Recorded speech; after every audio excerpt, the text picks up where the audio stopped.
Goddag og velkommen til Kemi for Dummies. I dag vil vi bestemme ascorbinsyreindholdet i C-vitamin. Og det vil vi gøre ved et forsøg. Woo!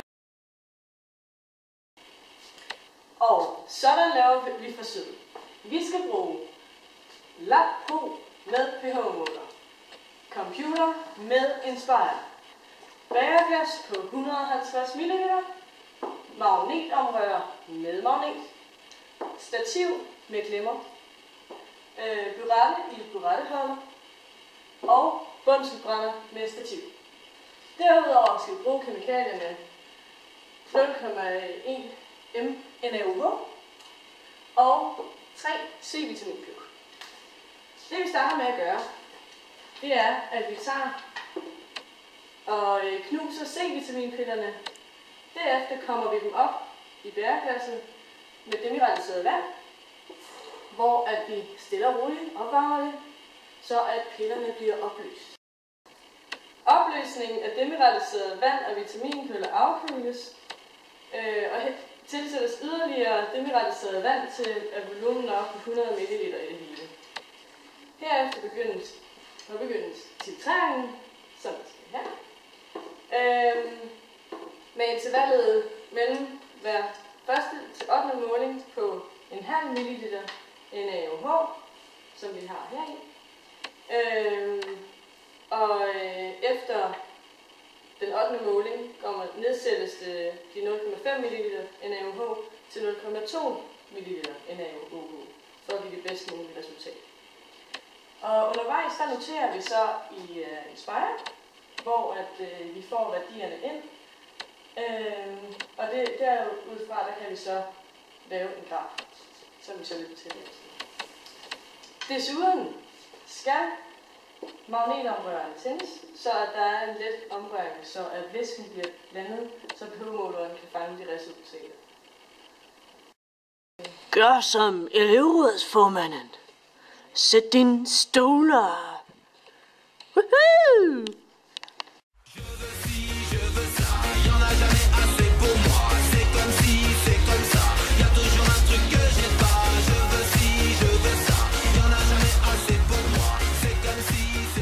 Goddag og velkommen til mormors stue. Hej, goddag. Vi skal lave noget resultatbehandling. Vi har her Emilie Jesus, og jeg er Helion.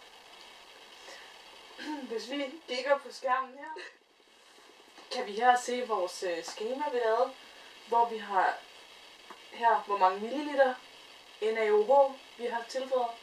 Og herover har vi så pH-værdien efter vi har tilføjet antal NaOH. Og det har vi så lavet en logistisk regression over. Det kan vi se her på næste side.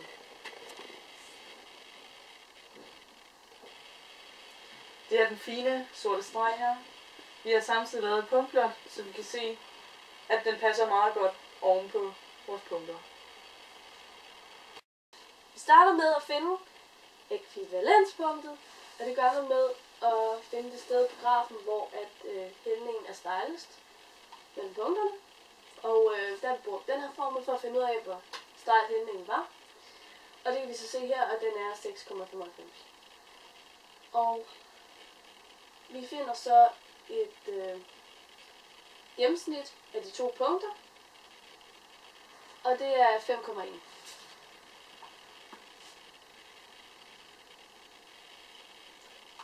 Man kan her se reaktionsskemaet C6 på 8, O6 plus OH minus, Som så bliver til C6, H7, O6 plus H2. Og vi bruger så her en stofmængde koncentrationsformel, som man kan se her, hvor vi kender ækvivalenspunktet, som er 5,1 ml, som er omregnet til liter her. Og vi kender også stofmængdekoncentrationen, som stod på flasken, som er her. Den her formel omskriver vi så så vi i stedet for finder mol, for det er det, vi ikke kender. Og vi sætter så vores værdier ind, og så får vi, at der er 0,00051 mol. Og man skal huske, at det er NaOH, altså hvor mange mol for NaOH vi har fundet. Og det kan man overføre til ascorbinsyre. Som vi så gør her med form 2. Med den form, der hedder N lige med M over store M. Og den vil vi så omskrive til M lige med N gange store M, fordi vi ønsker at finde massen. Så vi starter med at finde store M, som er den molare masse. Og det har vi gjort ved at kigge på vores, Periodiske system. periodiske system her. Og så det har vi sat ind her. Og vi får så, at det er 176,124 mol per gram. Vi sætter så vores N fra før, den har vi her, og ganger den så med vores molarmasse. Og så får vi så massen, og det er så 0,089 så videre gram. Okay. Vi vil nu regne ud, hvor meget ascorbinsyre der er per pille ifølge vores beregninger, og så vil vi så sammenligne det med, hvad der stod på pilleæsken. Og på pilleæsken, der stod, at der er 60 milligram ascorbinsyre og natriumascorbat. Og der er så 50-50, så det vil sige, at der er 30 milligram af hver. Vi regner så her vores, altså ascorbinsyre i vores piller ud. Og det gør vi ved at dividere tallet for før, altså vores masse for før, med 3, fordi at vi jo knuste 3 piller.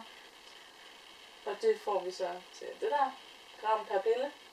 Og så skal vi lige lave det om til milligram, og det gør vi her ved at gange det med 1000, så vi får 29,9. Og det passer jo meget godt med, hvad der stod på pakken, som var 30 milligram. Og vi siger tak til Emilie Ressus og Helion.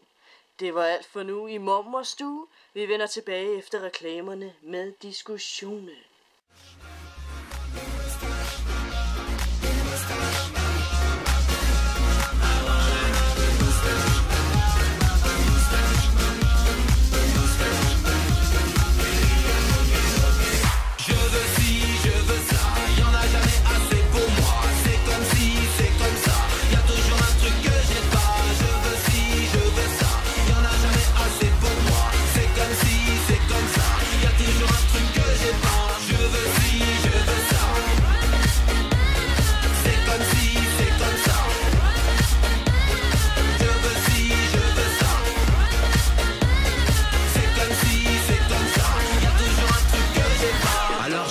Encore des tonnes de choses derrière mes placards. J'ai des amis quand même.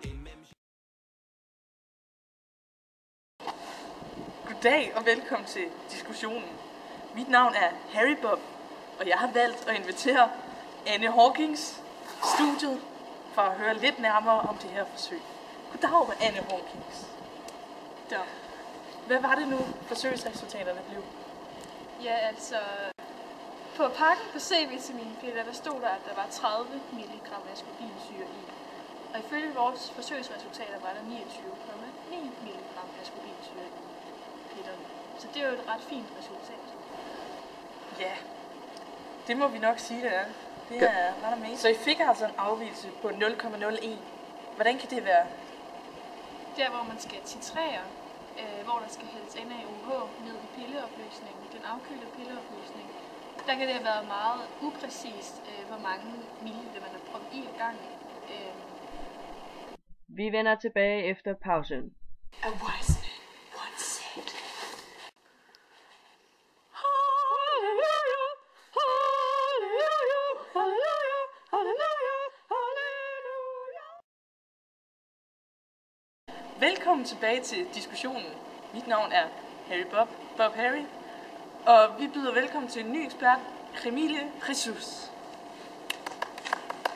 Hej Emilie Ressus. Som Anne sagde før, var der en fejlkilde. Kunne du komme med en anden fejlkilde? Ja, altså når man morter pillerne, så kan man aldrig få alt støvet, eller alle pillestøvet med. Så vi har undersøgt for vi har ikke undersøgt for de 3 piller, der rent faktisk var. Vi har måske undersøgt for 2,9, et eller andet piller. Det var et rigtig godt argument. Anne, hvad siger du til det argument? Jeg giver Jesus eksperten helt ret. Det er totalt korrekt. Og så har jeg også noget tilføje. Der, hvor man skal titrere, der skal der jo hældes NaOH ned i pilleopløsningen. Men nu ved jeg fra det forsøg, jeg selv lavede, at meget af mine forsøgsmarker, vi lavede det kun med 1 millimeter, milliliter. 1 milliliter, ja. 1 milliliter mellemrum mellem målingerne. Hvor man senere fandt ud af, at det var mere hensigtsmæssigt at lave med 0,2 milliliters mellemrum mellem målingerne for at få en bedre graf. Ja, fordi når den graf går sådan her, når den så når hertil, så vil den tage et meget stort spring, hvis der er større mellemrum mellem målingerne. Og det bliver upræcist. Det lyder som om I to supplerer hinanden rigtig godt. Har I mere tilføje? Det tror jeg var det, fra min side i hvert fald. Ja, også fra min side.